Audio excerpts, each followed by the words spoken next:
Welcome to Shore Perspectives, a community feature of WESR Radio, highlighting everyday people sharing a slice of life from their angle. This week we talk to a 101-year-old neighbor. My name is Emma Everts, and I was born in September 1918. What are some of your earliest memories of the way life was on the Eastern Shore? Hard times. Worked in the field. I remember my father working in the field all day long, bringing home $1 a day, took $25 a day a week, and took half of that to go to the store and buy enough food to last the whole week. I can remember when soda was 3 cents a bottle. Now, why would it take half a day to get to the grocery store? What was your transportation? A horse and cart. What was your thought the first time you saw or rode in an automobile? I was kind of scared of it. We was in the ditches. We walked to school, carried our lunch in a paper bag, and the school was so far for us, we still stayed a half a day. And one day, the bus driver carried the white children to school, and was going home, was pouring down the rain. And he stopped, and he said, "Y'all get in here, we're gonna give you a ride." Well, I didn't know what, well to get in or not. And did you get in it or not? Yeah. Before there was radio or television, what would you do to keep each other company or occupied at home? Sat around the stove, kept warm, talked to one another. That's it. We had nothing to do.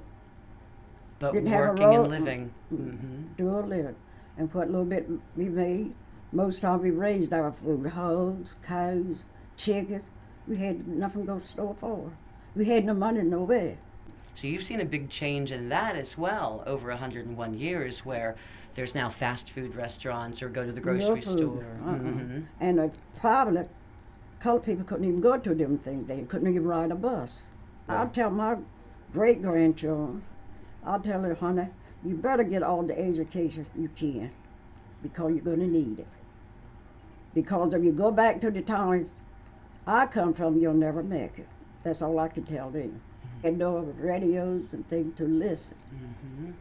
All I listened to what people's, I got it in my head and I kept it in there. How do you think we could all come together and learn to love each other again? Visit one another and talk about the Lord. That's the only way we're going to make it. Didn't have a porch on there, we sat under the trees in the shed and talk about the Lord. And then talking about life or Life, or how you make it, how you get along. Everybody was willing to help somebody. But nowadays, it seems like everybody wanted it for themselves. But I give anybody the perfect wife, and I think nothing else about it. Well, it's money, food, or whatever.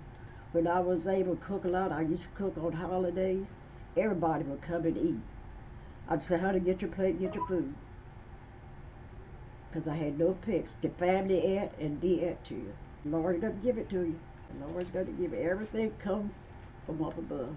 And when it comes, you always give thanks. That's right. You don't sit right down there, but you keep on working on it. It comes to you.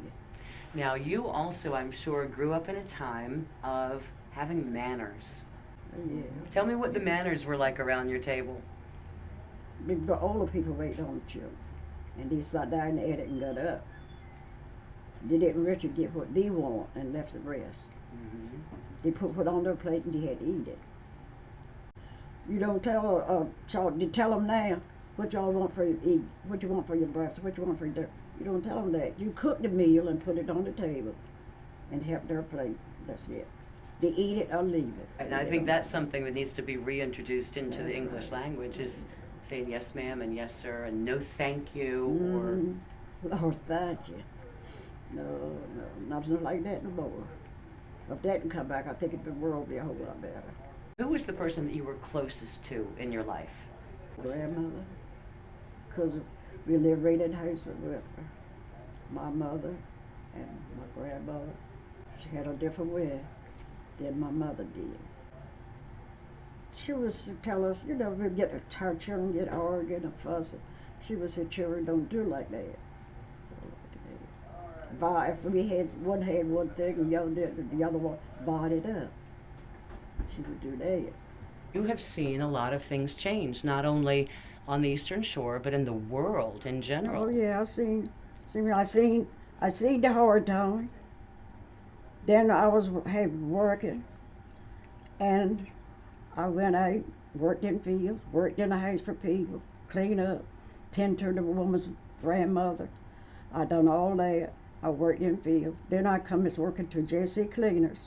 Then I come as changing my jobs from JC Cleaners to Reduce, from Reduce in house, different places. I had 2 or 3 jobs trying to make my Social Security build up. Till it built up till I was 85 years old. I worked till I was 85. I just hope these words will help somebody, because we all need help. This has been Shore Perspectives. For WESR Radio, I'm Kelly Gaskell.